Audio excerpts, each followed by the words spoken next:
Oh, hi. Didn't see you there. I was walking down the street yesterday and I was walking past an ATM machine. And in that machine is $100. And I took them for myself. No, I'm kidding. The one who actually took the money, that was Eric Bergman, the founder of Great. And in today's episode of the Becoming Great podcast, we will explore how Eric is a thief. We will also talk about charity. We'll talk about how can you engage yourself in charity in a way that feels good and keeps you excited. We'll talk about how can you think strategically about charity so you can maximize your impact. And we won't answer the big question, how much money will Great give away this year? Stay tuned for today's episode. See you. All right. Good morning, Eric. How are you doing today? Good morning, Emil. I'm doing well. As I mentioned before, my head is a bit wobbly because I went Thai boxing yesterday, and well, let's say I didn't win. Did your fiance kick you again? Yeah, she was bad to me yesterday. You know, she's a little bit like Jackie Chan. So I wanted a hug, and she like and did a spinning roundhouse kick to my jaw, which is her way of saying I love you. I'm sure of that. That's a pretty sweet kick if you're watching this on YouTube. And I can see that you're standing up. What's that like? I do not like standing up, but our producer has told me that it's more energy if I'm standing up. I'm trying to jump around and take it with him and doing whatever he wants. But yeah, I do not like our producer today. You'll get into it. And today we are talking about charity. And why are we doing this today?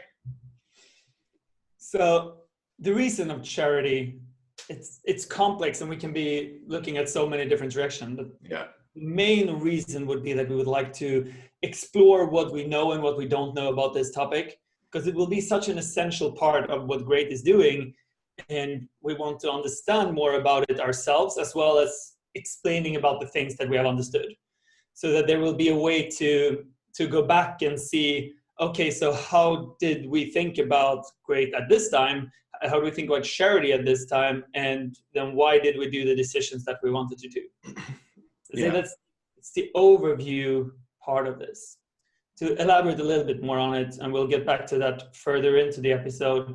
It's like I've done a lot of mistakes with charity before Great. Personally, I've had a lot of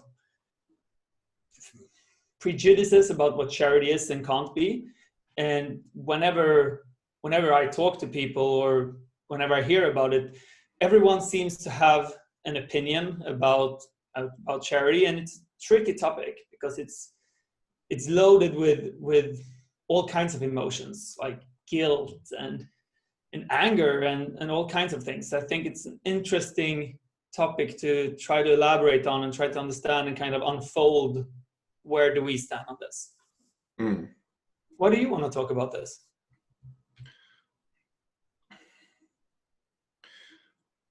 I liked what you said in the beginning, that I think it's important to show what we don't know insofar, because I think that welcomes in help from other people. And I think that's a really fast way for us to learn. And then again, I think sharing our perspectives, I think we have come far enough so that we have value to give to others that might be feeling those feelings of confusion, shame, I don't know what to do. I want to do something good, but I'm not sure where to begin or what will happen if I participate. So what is the most common ideas you see people have that you talk to about charities? So charity is one of my most passionate topics. So I end up in conversations about charity more or less on a daily basis. And the most common thing that people say is that they don't know where the money goes. So if I donate to this organization, what will actually happen? And there is very common that people say like, yeah, but it's all going to be overhead. It's not going to reach who's ever it's going to. And I think that the reason for this is that this is the way charity is being described in media a lot. Because if Doctors Without Borders cure a disease, that's not news because that's what they're supposed to do.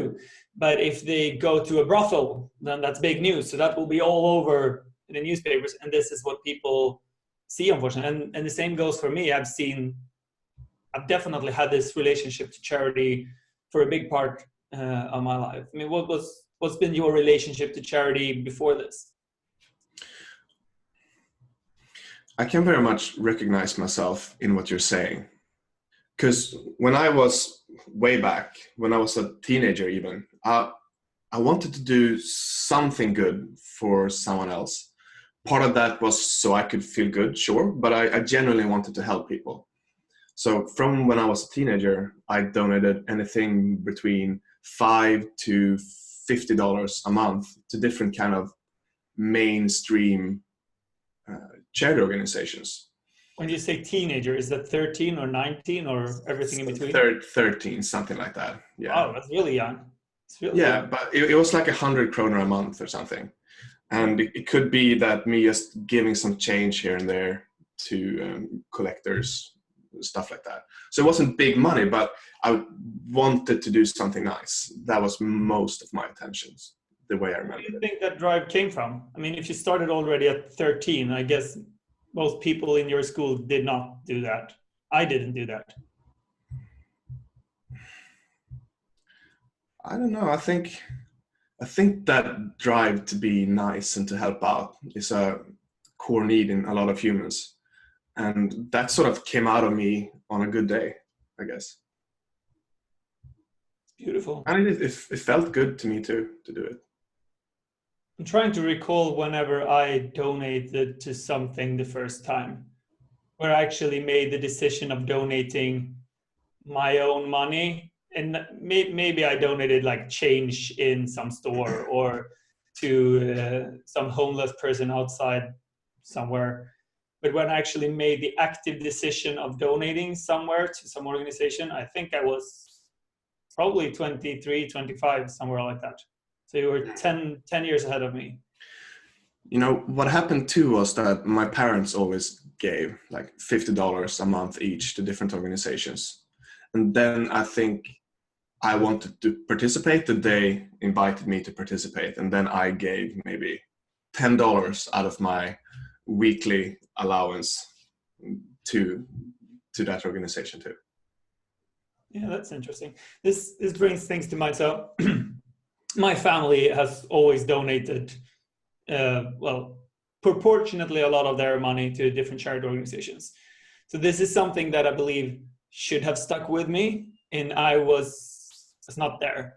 One story that recalls is I was 18 years old, and I was playing poker, and I had been going to the ATM late on a Friday night or something to withdraw cash to go to the poker club.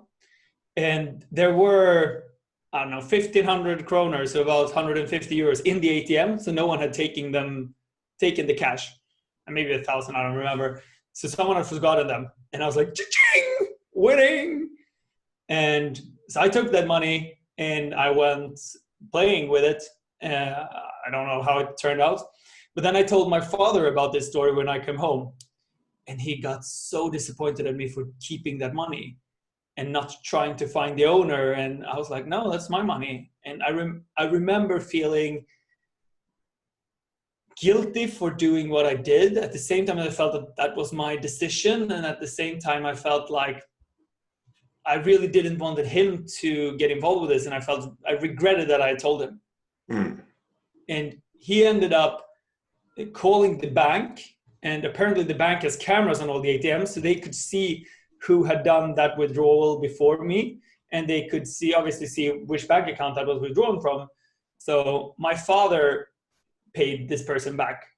I refused to. And yeah, it just brings up this story in mind of where I'm coming from and how my family was probably very fair, honest, and righteous in many ways, and I wasn't. And I'm not sure where that was, if I was just rebellious or didn't see this. But growing up, teenage years, I was not at all thinking about these things. So what you're saying is that you did something that your father thought was wrong. He phrased that in a way that made you feel shame, and now you didn't want to participate. I'm not sure if I wanted to participate from the beginning either. So I'm not sure if that story plays a big role in my charity perspective. But I think it's interesting to look back and see, okay, if it's so important to me to give now and to be fair now, and it really wasn't when I was 18, or at least I didn't see that in this situation. I felt like that someone who's drunk enough to forget his money in the ATM in the middle of the night probably don't need him, which is not a very fair way of thinking, but that's where I was in my thoughts at the time. I'm not sure if that story plays a bigger role in the movie of my lifetime, but it's interesting to see how it relates to if you were giving at this time. And I don't know how you would have dealt in a situation like this, but it brings that story to mind for me. And I think it's interesting as well in what kind of effect that guilt has on you. I could imagine that could even have opposite effect. Yeah, that's true. And I think a lot of marketing towards charity is coming from that energy. Yeah, that's actually true. So I probably was further away from wanting to give the money back afterwards than I was before. I think so. Yeah. And you feel bad about yourself. And from that state, people are less likely to do nice things, I think. Yeah. So elaborate on this a bit on that. What do you mean when you say the marketing is based on shame? How do you think this ties together? Okay. So I see marketing done towards charity where it's like, take climate change, for example. A lot of the marketing that is done is stuff like, it's all going to hell. The way you are living is egoistic. And thanks to that, things are going to get even worse. You should do something about it. And if people see marketing like that, they don't feel a sense of hope, and they don't see a practical way for them to change. I think what's natural to do is to look away and just ignore the problem even more. So instead of maybe doing a little bit, they're not doing anything. Yeah, that's probably true. It's just easier to close your eyes completely. Yeah. So, I mean, how do you wish that your father had treated you that day?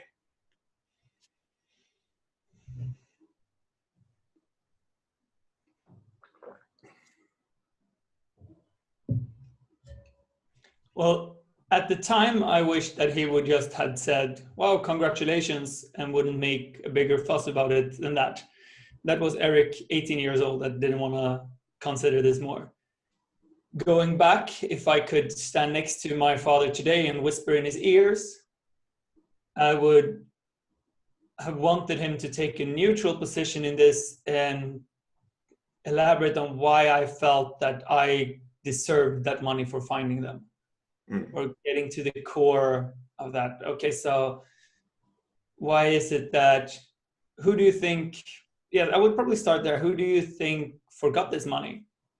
And I would probably have said some drunk guy who was probably gonna drink it all away or gamble it away or whatever anyway. And maybe from there start to understand, okay, but who does that? And why do they do that? And kind of paint the picture of who was this person? And getting me to maybe not a feeling of guilt, but at least a feeling of understanding. Like, who did I actually take this money from? What kind of person forgets that money? Or regardless, anyone, why do I deserve them more than the person who forgot them?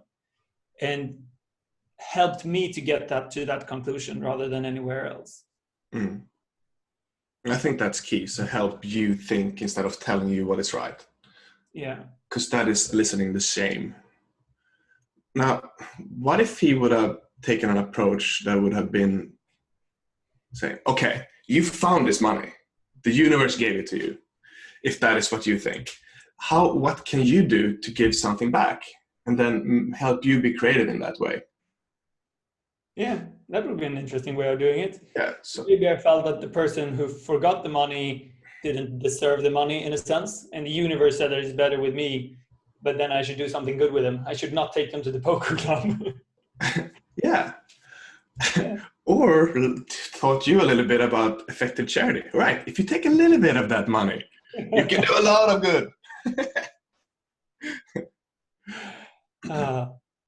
Yeah, let's get back on track a bit. So you were talking about teenage Emil and donating money. What happened later on with your relationship to charity?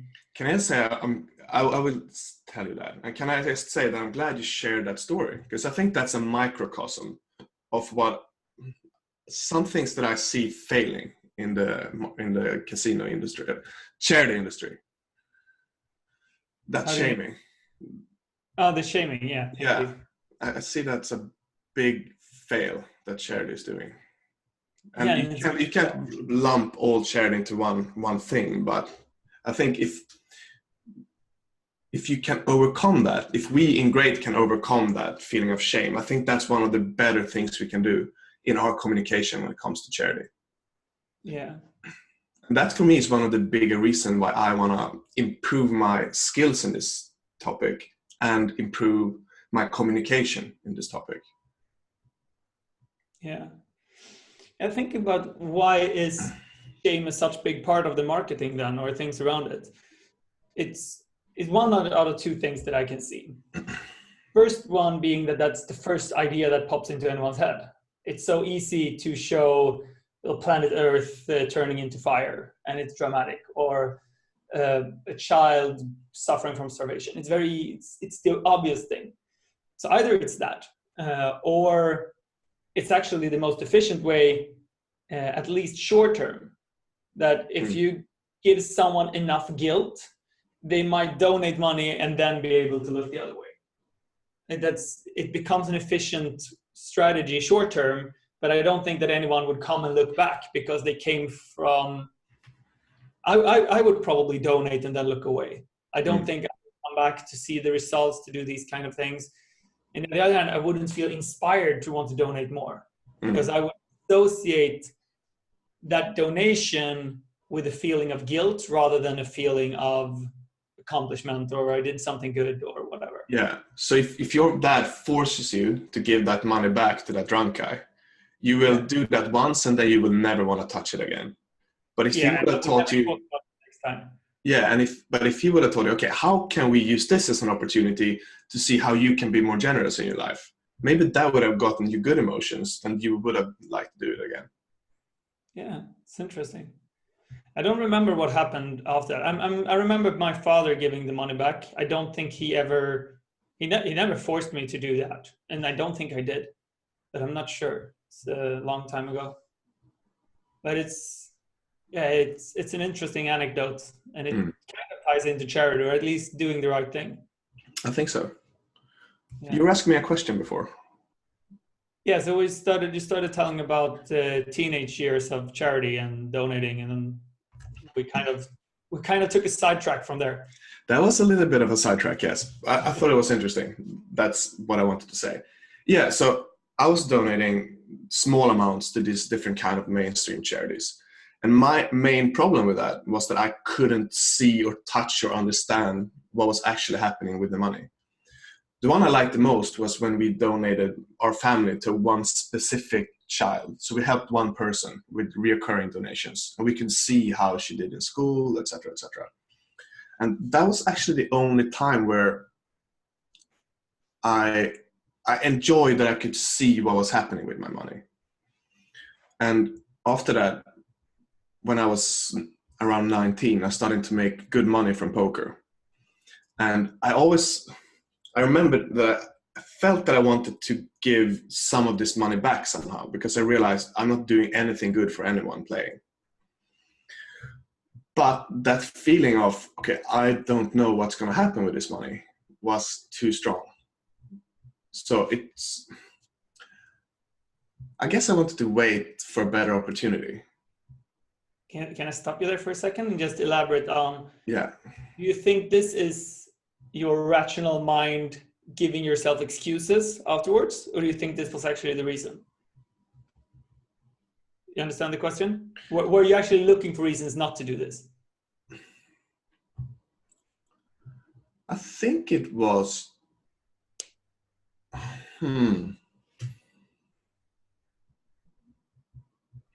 I think if an opportunity would have presented itself where I could get more involved and have a higher understanding of what I was giving to, I think I would have participated.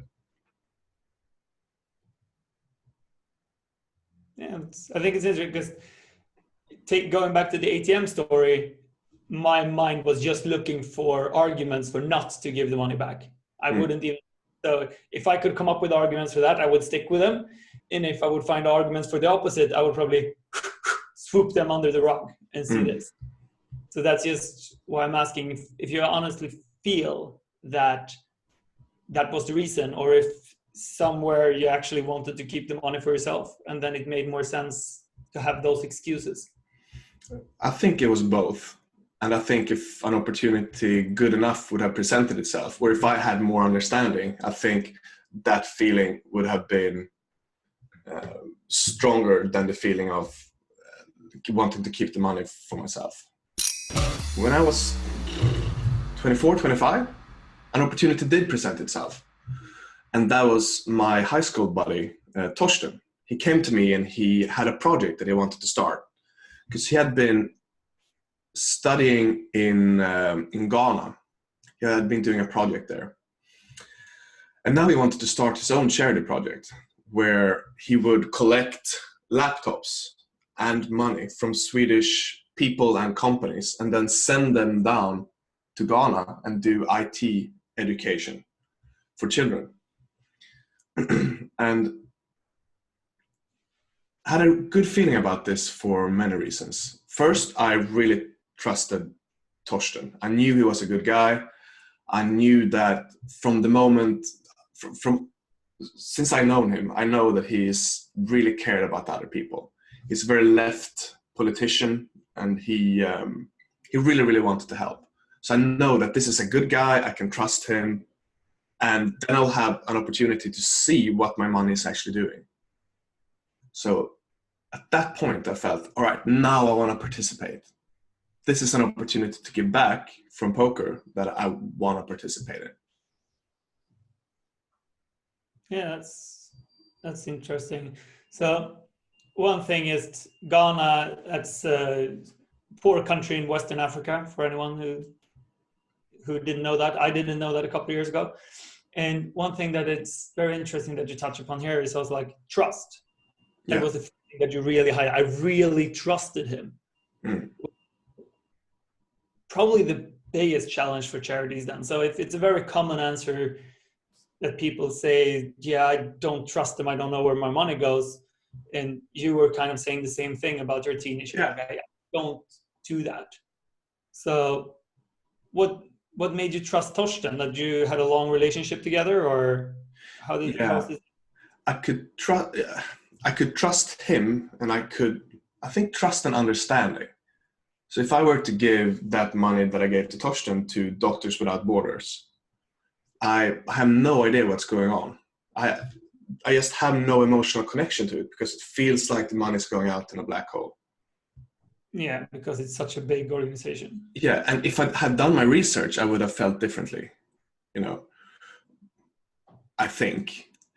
But now, this is much more tangible. This is one person that I see that I can trust. Yeah. So or at least I can trust that he will do his best. Yeah, for sure. And he would give everything a fair try. Yeah. So how did this project develop?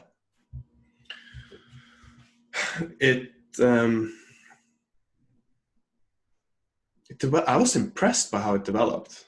So he managed to get everything going. He managed to get some sponsors. He managed to get laptops. He managed to get them down to Ghana. He managed to get a section of a school building in Busha, a small village in south of Ghana. Which year is it? I think this is 2015. Okay. Yeah, so he managed to get this project off, which is remarkable. It's very challenging to get a project started and to get funding, I think. I'm actually having an interview with him tomorrow, and I will let him tell the whole story of how he built this, because I think I'm impressed. I think a lot of young people have ideas. Okay, I want to bring this into the world to help. And how many people do you think succeeds? So few. So Few. Yeah. I imagine that, because I don't have the actual data on this, but I've heard a lot of times that 9 out of 10 startup companies fail. Yeah. For one reason within the first year or something like that. Yeah. And I can imagine that for charities, that number is even higher, because the drive behind is different. And it's, you have to have funding from somewhere else. You don't make money from it. So you have to really accomplish things. You have to get more people involved from the outside. It's harder to get somewhere with just hard work. Yeah. And I can imagine that the passion stops quite soon as well. So if you're passionate about your startup company and the passion runs out, maybe you're still committed because you have put in money and want to do this and that. And I can imagine that if you're passionate about charity project and it just doesn't work, it's much more likely that you just give up, because there's never going to be a financial upside, or you probably don't have the same commitment. That's I don't know that, but I would imagine that if the fail rate is 90% of startup companies, it's probably at least 95% on charities. That's just a very, very wild guess. Yeah, I think that guess is spot on. And looking back at it, it was a very shitty investment, I think. Well, the only thing that wasn't shitty with investment was that I think believing in good people is a good thing. But other than that, it was a shitty investment. That turned out great. So I was lucky there. And it was lucky for another reason. It got you involved. How did that happen? So the first thing, I haven't told you this either, to be honest. So you told me about this organization. I think you told me about it at that first dinner we had, that we spoke about in the previous episode. And you spoke about Torsten and his project, and that they needed money. And I think I donated 1,500 euros to that. And to be honest, I didn't care that much about the organization. I just wanted to impress you. I had a little man crush on you at the time. Always leads to Rome, though. Yes, I think that was, I didn't have the best charitable intentions here. That was, I came from me, for sure. And then, this kept developing. And after the IPO that we did with Katina, and I made more money than I will ever need in my life, I ended up in a situation where I wanted to give more. I wanted to find a purpose with things. I wanted to understand charity in a different way. And then, this is now 2016. And then the IT for Children as an organization had grow, and they were building their own school building. So they needed about $15,000 for this to complete it. And I decided to donate that money. And I still didn't have that much emotional connection to it. Now I think I did it more for better reasons than to impress you.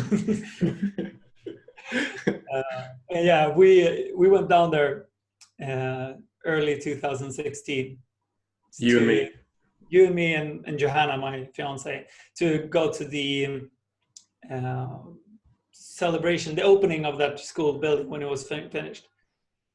And I still didn't have much relationship to charity at this time. And I came down there and had no idea what to expect. This village, Bussoa in Ghana. And I remember coming to the schoolyard, and I saw these on the right-hand side, there were 3 buildings, and they were worn out, gray, concrete, steel bars for the window, and looked like prisons. And on the left, there was this splash of colors. It was yellow, green, red. And it just looked so playful and fun. And that was our school building. And the school building at Torsten and these guys had built, and it felt so cool to see just that very big contrast between what it's used to be, or what the school for these kids usually are, and then this. And I remember the strongest part about that was after this school day in the evening, Torsten told me about that the other teachers were allowed to use our school building whenever they wanted. But it was on one condition. It was that in our school building, you never hit the kids. And that one struck me hard. You just think about that for a second. Like, how would it feel to be a kid going to school and knowing that you would get hit?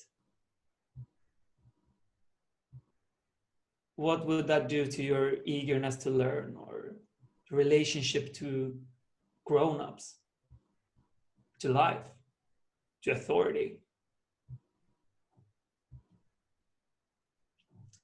To me, that became very strong, and I felt like, okay, so in our school building, or the school building that Torsten and the guys have built, the kids were safe, and they had fun, they were there, they wanted to learn, and it was this splash of colors.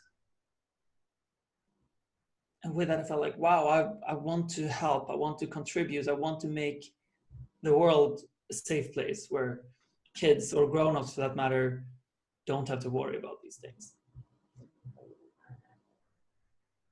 And with that feeling, my perspective to charity changed a lot. I felt like, okay, I want to do this because it inspires me, because I want to help, because I want to see this change in the world, and not because I want to rid myself of guilt. So I think that shift came from seeing the change that Torsten and his team had created. And yeah, I think the first donation might have come from guilt as well, that I wanted to do something different because I wanted to feel a certain way or get rid of some emotions. But this was the first time I felt like, wow, this changed, this can happen. I remember a moment when at the opening ceremony, because you described this emotion now where you realize that children do get hit and how awful that is, and then that thanks to this donation there will be a change, and you understand that like very deep. And I could also see after the opening ceremony, maybe 1 hour in, the whole classroom was full of kids. They're playing computer games, running around, being kids, and you were standing there looking around, and you looked at me with like a sparkle in your eye, and you said, wow, this feels really, really good. And I think that at that time was, I guess, your strongest positive experience to charity. Yes, I think definitely, and I believe it still is. Yeah. So what you said before is so hard. If you donate money to these big organizations, Yeah. It's so hard to get an understanding. It's so hard to get emotional connection. I think the biggest emotional connection you get is less money in your bank account. Yeah. But here I could just step into the effects of this, and I could just see it in front of my eyes, and I could touch it, I could smell it, I couldn't really taste it, but you get it. Yeah. So here, the chaos of kids playing around, because this was after the class was ended, and they were allowed to stay there and play around and have fun. Seeing that, it gave a total understanding of what's actually going on, which is one of the trickiest things about charity to accomplish. I think that is one of the trickiest things. And let's switch gears a little bit here. And I want to talk about, because since then, you and we have done a lot of research on how we can give money away as effectively as possible. And luckily, we don't need to reinvent the wheel. There are huge organizations out there with a lot of very nerdy people doing a lot of analysis and looking at data on how can you help out as effectively as possible. And I think they're doing a great job. I think the challenge is that all of that job is very heady. It's very logical. And there isn't that emotional connection that comes from you sitting down at a computer and teaching a kid Excel, which is very real and tangible. So when giving, how important do you think giving from the head and giving from the heart is? is we can take this into the mistakes that we have made, Yeah. and how we've seen this. And in some ways, I would argue that the donations to IT for Children was a mistake. Oh yeah. And we Sorry, can get Torsten. Sorry, Torsten. In some ways, we could argue that. In some ways, it was brilliant and amazing because of the effects in other areas. But let's get back to that. So when I first got into charity with this story and some others, so I did maybe 5 different donations like this. I donated only with my heart. Like, this is what feels good. This is what I can see. This is what I can understand. So the kind of key things that this is what I trust as well. That was a big part of those. And I donated money to IT for Children, and I donated money to this organization working as trafficking in India. And I donated quite a lot of money to this organization in India. And I've heard all of these horror stories about this, and I really wanted to help. And what they did was that they saved these girls that was being locked up. And to save those girls, or to donate to this organization in one way, could be seen as a mistake. Not because the organization wasn't brilliant, it's amazing, or doing a very good cause, but because it's very hard to see what's the actual impacted. So if this organization managed to save 10 girls or 100 girls, but didn't do anything about the demand, that the people actually wanted to pay for this, or the people who wanted to kidnap these people or buy them and lock them up, there might be, and I'm not sure saying that this is the case, but there might be that the only effect was that they kidnapped someone else or bought someone else and locked them up. So the pain that were inflicted on the first people being locked up might just have shifted to someone else. So the total effect might be 0, might even be minus of that donation. And there's no way for me to know that. Still, it felt very good doing this donation. It felt like a very important cause to give to. So it was a very hearty decision. It came from my heart. And looking back at this with a very logical approach, knowing that there might not have been any difference whatsoever. And if it was, it's impossible to measure or track it. And I felt very deeply about this when I realized, okay, this might have been money wasted in a sense. The total effect of this might not even be positive at all. So that's when I got into this research that you were just referring to, and looking at this from a brain perspective. So that became another way of doing mistakes, in a sense. That we did this research together, you and I, and what we learned was, amongst others, that giving mosquito nets against malaria in malaria areas is one of the most efficient ways of helping. And some others are vitamin A pills and deworming medicines. All of these things are very trackable. You can understand the difference. You can mathematically calculate on it. And well, if you take deworming medicine to one kid, it's not like another kid's going to get intestine worms because of that, which might have been the case in the trafficking story. So for a while, all donations that we did went to those kind of causes, but we felt nothing. So we lost this engagement. I lost the passion of doing these kind of things. I lost the understanding of what had actually happened. So I ended up in a situation where that became a mistake. So, all right. So you're giving, let's say you're donating and you're giving away mosquito nets that you truly believe will make a huge difference for a lot of people.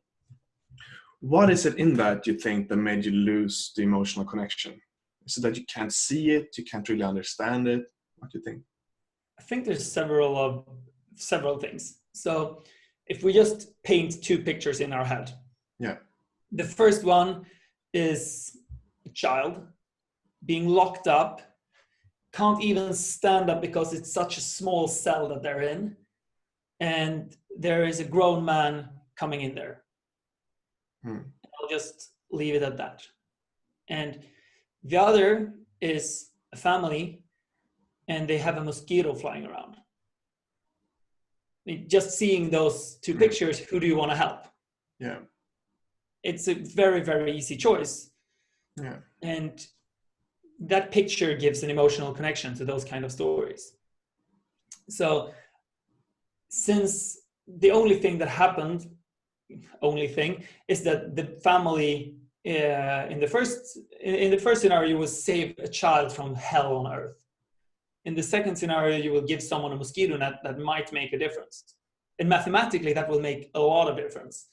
But the brain can't really understand it. At least the heart can't understand it. At least my heart cannot understand that.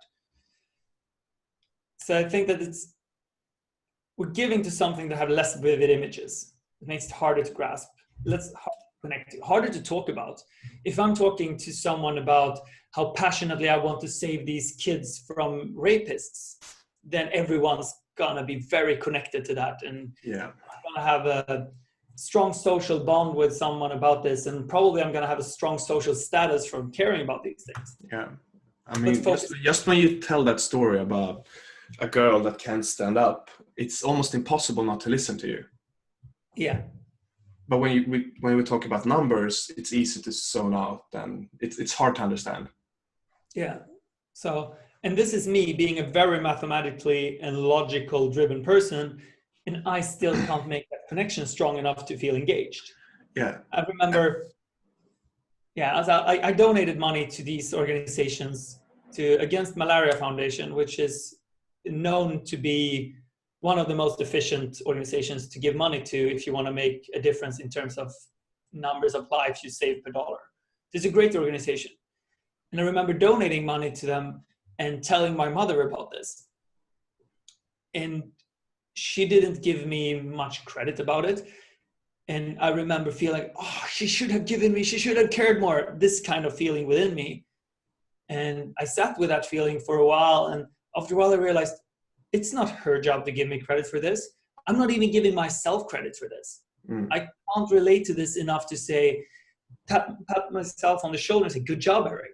Because I didn't even care enough. That was the hard part about this. So I can't ask someone else to care if I don't even care. Yeah. So the challenge here became, how do I care? And how do you increase your care with scale too? So if you give $100,000 or $1 million to mosquito nets, to a problem that is so big that the problem is not going to get solved regardless of how much you donate. Like the difference in your mind, in your experience between those two donations, it's going to feel pretty much the same, isn't it? Even though one is 10 times bigger. Yeah, I don't think I would feel at all different, to be honest. Yeah. It wouldn't change anything. I think it would turn negative because I see so little of the effect. I understand so little of the effect. I would see more of the downside in my bank account. So I would emotionally get a worse relationship towards that donation. And it makes no sense, but that's the emotional part of this. Yeah, and this is the tricky part because it's difficult for you because you never experienced malaria. You have never seen anyone probably that have experienced malaria. And you don't know anyone that have intestinal worms in their stomach. And no one here in West, where a lot of the money is, has any relationship to these causes. So we don't give because we don't understand it. And one key thing we have realized is that the more neglected, that means the less attention a problem has gotten, the more likely you are to be able to do good there. So this is kind of a paradox that we are in, and especially with Great, because we benefit from getting PR, from getting links, from getting attention when we donate. So we want that attention, but the causes that are the most effective to give to are the ones where we get the least attention. So that's a paradox for us. Yeah, definitely. Yeah, the logic there is that the harder it is for us to relate to it, the less likely it is to appear in the media, basically, because the least people care about it. People, if you can't relate to it, it's a lot harder to care, in a sense. Yes, as you're saying, I have no connection to malaria whatsoever. I have a friend who had it once, and for him it was just a big fever because he was not a grown-up. Pretty much everyone who dies from malaria is less than 5 years old. So yeah, this is one of the challenges with this, and one of the main challenges with this. So to connect to what you said about our benefit from this, is that we want to be able to donate as much money as possible. And that means that we need to generate as much money as possible in profits. And if we can get publicity and we can get business relationships thanks to us showing our donations, that will make the total donations bigger. So we benefit from, well, in the future, at the moment, we don't really benefit from it, but in the future, we will benefit from getting publicity from those kinds of donations that we're intending of doing. So it's definitely a paradox that we want to make the biggest possible difference, and at the same time we want to donate to places where we get the most publicity, so PR. And this ties into something that we touched upon earlier, like what is it that we don't know about this? And this is one of the things, we don't know which way to go here, how to combine these things. How do we donate in a smart way where it benefits the business so that we can donate more in the future? Because if we donate money now and it doesn't benefit the business, that means that we will be able to donate less in the future because we missed out on that opportunity. Yeah, so one of the things that is a challenge to us right now is to find the most interesting kind of stories, if you can say the word interesting, but from a publicity perspective, that is still very, very efficient from a charity perspective, that they make a big difference. And then how it's tangible. I had a question. Okay, so you said that Great won't take donations. Why is that? So we would love to guide organizations of how to donate, similar to what Founders Pledge are doing, and talk about these things. And I believe that if we were to take on donations and have people or companies donating to us, it will be very hard for us to give an unbiased recommendation. It's so much stronger to say, if I say donate to Emil, he is the best person out there, I donate to him. I trust him with my money. And that has a certain strength to it, and it's a far bigger recommendation than if I say, you should give the money to me. I'm the best person for the job. I can help you with this. So if we were to take on donations, we would lose that possibility. And we want to donate very openly because we want to inspire others to donate. So if we donate to Founders Pledge now, for example, I'd like us to talk a lot about that. I'd like to share this in whatever way possible, because I want to inspire others to do similar things. Oh man, it's too bad we're running up towards the end of this episode, because I would have loved to explore the benefits of donating publicly. I think that's a great idea to get out there. So let's save that one for the next charity episode. I mean, we have material to talk about this for hours and hours. It's a very complex topic, but the art here, I think, is to make it simple. So if you were now to talk to someone listening to this, they are kind of where you and me were as teenagers. They haven't thought much about charity. They don't know what's out there. How can someone get started to get a better understanding of how can I contribute in a way that feels good, but that is also efficient? I think what you touched upon early on with your own personal story from your childhood, when you're giving to one child all the time, yeah, I think that's a great place of starting. It's probably not the most efficient way of giving, but it will give the person who's donating an understanding of what's happening and how this change can actually see. And I think to get started with charity, if you don't know anything, if you haven't donated before, I think that the heart connection is much, much more important than the brain. The brain can come later on, because the first $5 or $50 that you were talking about as a teenager is not going to make the biggest difference for the bigger perspective anyway. So the best thing then is for you to get a person who donates to get a bigger connection to donating. So they will learn more in the future, make bigger and better decisions where the brain is more involved then. I would start with giving to one child. There are tons of organizations that can help you with that. Or I would give directly, which is givedirectly.org, I think is the domain name, where they set this up for you quite simple. You can see in some ways how you give to one person, and they will choose people that are suffering from extreme poverty, that have nothing. So that's where the money will make the biggest difference. The least the people you give to, the least they have, the less they have, the bigger the impact will be. Cool. So you're saying if you're just getting into charity, the most important thing is to start doing it, start feeling good about it, and to somehow be able to see the difference that is made. And one way to do that could be an organization like Give Directly, where you can donate to one person and you can see the effect. Yes. Now, if someone has already gotten going a little bit, has gotten this heart connection, but now they want to make sure that the money is doing as much good as possible, where could someone get started to become more efficient in the giving, if that is what they care about? So I would start by visiting GiveWell, which is also givewell.org, I think, maybe givewell.com, which is this organization that is probably the most renowned one when it comes to comparing organizations and telling you about how these add up.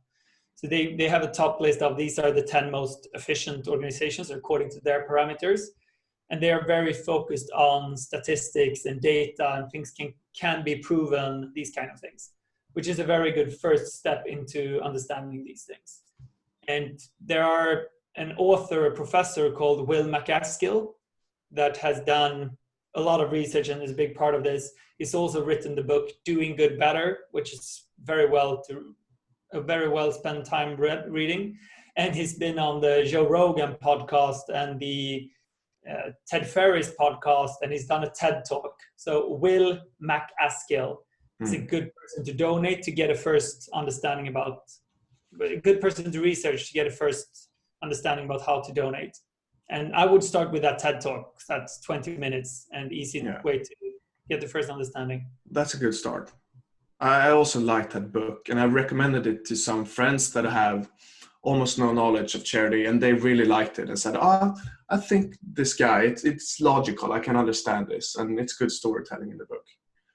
Yes, I think the book is great as well. I would start with whatever is the easiest. So if you're a person who prefer reading, start with the book. If you're not, start with the podcast or the TED Talk and see if that gets enough engagement up to read a book. All right. So we are closing in towards the end. Any final thoughts before? Yes, hi. Any final thoughts before we wrap this up? I'd like you to wrap this up. I've wrapped up a lot of calls. I'd like to hear your final thoughts. All right, then I have a question.